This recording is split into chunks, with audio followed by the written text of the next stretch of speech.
各位乡亲大家好，欢迎收看华视在地新闻，我是志英云。新闻一开始来关心天气问题，因为后礼拜三就要过年，连续要放假。因我来估计，这个2、9暝要对故乡民众可能要注意天气的变化，受到这个暖湿方面的影响，估计伫2、9暝规天呢，全台湾各地拢可能落雨。不过好消息是啥物？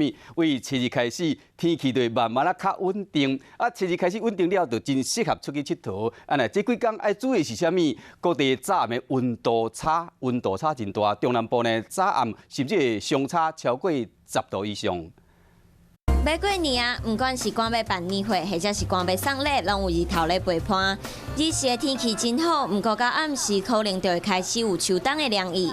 伫春节连假开始进前，早暗的温差可能拢会互人真有感觉。那礼拜一的时候呢，东北季风会稍微的增强啊，所以在迎风面的大台北地区跟东半部地区呢，会有些局部性的短暂雨出现。不过日时的日头，敢会一直到春节连假。歹着歹伫，有即个冷锋面来乱搅。自小年尾开始来台湾拜年，是淡温暖的低气压会互每一个所在变甲淡雨落，阁有可能看到这。